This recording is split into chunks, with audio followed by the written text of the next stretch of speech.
तो martial master के पिछले एपिसोड में हमने देखा कि वूजी क्विनचैन के ऊपर पॉइजन पाउडर से अटैक करके उसे पॉइजनाइज कर देता है।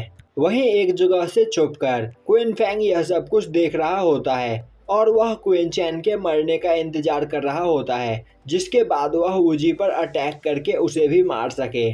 और अब वहां पर दोबारा वूजी और क्विनचैन की फाइट स्टार्ट हो जाती है। वहीं क्विनचैन अभी भी वूजी के अटैक्स का सामना कर पा रहा होता है, जो देखकर वूजी हंसते हुए बोलता है, तुम सच में काफी ज्यादा पावरफुल हो, पर अब इसका कोई फायदा नहीं क्योंकि तुम आज यहाँ पर मरने वाले हो। और अब वह वहां पर क्विनचैन को काफी बुरी तरीके से मारता है, जिससे क्विनचैन काफी घायल हो जाता है। तभी वूजी क्विनचैन पर अटैक करके उसे जान से मारने के लिए आगे बढ़ता है और उसी वक्त क्विनचैन अपने स्वॉर्ड से उस पर अटैक करके उसे मार देता है। वहीं क्विनचैन की भी हालत काफी ज्यादा खराब होती है, जिसके बाद वह एक जगह पर बैठकर कुछ पिल खाता है और कल्टीवेशन करने लगता है।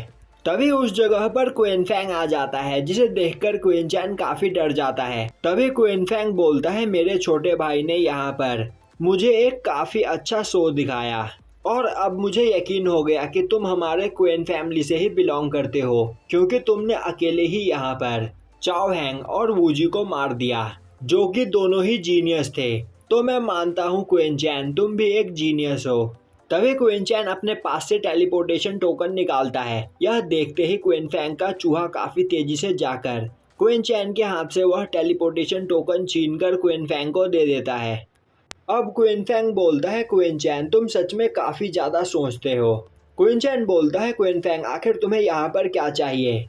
अब क्विन फैंग क्विनचैन की ओर आगे बढ़ता है और बोलता है कि तुम्हें पता है कि मुझे क्या चाहिए। तुमने मेरे छोटे भाई को एक ट्रैश बना दिया और मेरी मॉम की भी काफी ज्यादा बेइज्जती की, यहाँ तक कि तुम्हारी वजह से हमारी क्विन फैमिली का काफी नाम खराब हुआ है। तो तुम्हें मारने के बाद ही मुझे यहाँ पर सुकून मिलेगा। और अब क्विन फैंग क्विनचैन पर अटैक करके उसे दूर फेंक देता है और बोलता है कि अपनी इस हालत में भी तुम मुझसे फाइट करने के बारे में सोच रहे हो। क्या तुम्हें नहीं पता कि इस वक्त कोई मामूली सा सोल्जर भी तुम्हें मार सकता है। और अब वह आगे बढ़कर काफी तेजी से क्विनचैन पर अटैक करता है, पर तभी क्विनचैन अपने स्वॉर्ड से उसके अटैक को ब्लॉक कर देता है और उसे वहां पर घायल कर देता है। अब वहां पर क्विन फैंग देखता है तो क्विनचैन बिल्कुल ठीक होता है। यह देखकर उसे कुछ भी समझ में नहीं आता है और वह बोलने लगता है कि क्या तुम पर पॉइजन का असर नहीं हुआ। पर तभी क्विनचैन दोबारा अपने स्वॉर्ड से उस पर अटैक कर देता है और इस बार वह उसके एक हाथ को काट देता है। अब क्विन फैंग के हाथ से काफी सारा ब्लड निकलने लगता है, जो देखकर क्विनचैन बोलता है, अभी तुम्हें यहाँ पर इस बारे में सोचने के बजाय अपने हाथ पर ध्यान देना चाहिए, वरना तुम थोड़ी ही देर में यहाँ पर मारे जाओगे। अब यह सुनते ही क्विन फैंग अपनी पावर का यूज करते हुए अपनी ब्लीडिंग को रोकता है और अब वह गुस्से में दोबारा क्विनचैन पर अटैक करने की कोशिश करता है, पर उसके हाथ में काफी ज्यादा पेन होने लगता है। यह सब देखकर क्विन फैंग बोलता है, ओ अब मैं सब कुछ समझ गया, तुम्हें स्टार्टिंग से ही पता था कि मैं तुम्हें छुपकर देख रहा हूँ और इसीलिए तुमने वूजी से पिटने का नाटक किया, जिससे तुम मुझे यहाँ पर बाहर निकाल सको। तभी क्विनचैन बोलता है, अगर मैं गलत नहीं सोच रहा हूँ तो तुम इस जगह पर चाओ हैंग के आने से भी पहले आ गए थे और इस जगह पर तुम्हें ही बेवकूफ़ बनाने के लिए मैं वूजी जैसे कमज़ोर पर्सन से इतना पिटा।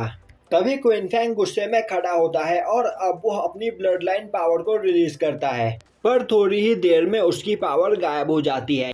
यह देखकर क्विन फैंग को कुछ भी समझ में नहीं आता है और अब वहां पर क्विन फैंग अपनी पावर का भी यूज नहीं कर पा रहा होता है, जो देखकर वह डर जाता है और बोलता है कि आखिर तुमने मेरे साथ यहाँ पर क्या किया है।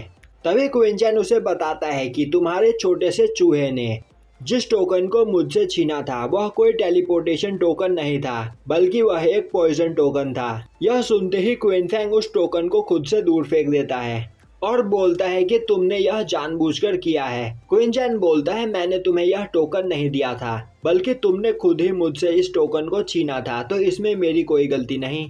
तभी क्विन फैंग अपने पास से एक पेपर निकालता है और अब उस पेपर से वह एक फॉर्मेशन बनाता है, जो फॉर्मेशन क्विनचैन के पास जाते ही ब्लास्ट हो जाता है और यह पेपर एक्सप्लोजिव था। अब क्विन फैंग को लगता है कि क्विनचैन उस एक्सप्लोजन में मारा गया और यह सोचकर वह जोर जोर से हंसने लगता है। तभी वह देखता है कि क्विंचैन उसके पीछे खड़ा है। यह देखते ही वह एक और पेपर एक्सप्लोजिव का यूज करता है, पर क्विंचैन उससे भी बच जाता है। और अब क्विनफैंग सोचने लगता है कि मैंने यहाँ पर क्विंचैन को अंडर एस्टिमेट किया और यही मेरी सबसे बड़ी गलती थी। उसी वक्त क्विंचैन वूजी के नाइफ को कंट्रोल करता हुआ उनसे क्विनफैंग के ऊपर अटैक कर देता है और अब वह उस नाइफ से अटैक करके क्विनफैंग का एक हाथ काट देता है। पर उसी वक्त क्विनफैंग एक और पेपर फॉर्मेशन का यूज करते हुए वहां से भाग जाता है। अब क्विंचैन क्विनफैंग के कटे हुए हाथ के पास जाता है और उसके हाथ से स्पेस रिंग को बाहर निकाल लेता है और बोलता है कि मरे हुए लोगों के हाथ में यह स्पेस रिंग अच्छी नहीं लगेगी, तो इन्हें मैं रख लेता हूँ। और अब वह चाओ हैंग और वूजी के स्पेस रिंग को भी उनसे ले लेता है। और तभी वहां पर क्विंचैन को जिसुन की आवाज सुनाई देती है। अब क्विंचैन उसके पास जाकर देखता है तो जिसुन की हालत काफी ज्यादा खराब होती है। वहीं पर जिसुन की बॉडी में चाओ हैंग का पॉइजन पूरी तरीके से फैल चुका होता है, जिससे अब जिसुन को कोई भी होश नहीं होता है और अब वह क्विंचैन को पकड़कर उसे किस करने की कोशिश करती है।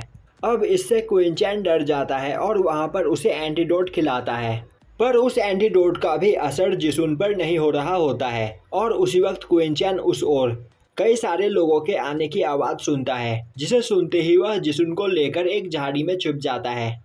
पर जिसुन अभी भी शांत नहीं हो रही होती है, जिससे क्विंचैन उसका मुंह दबाकर उसे वहां पर चुप करने की कोशिश करता है।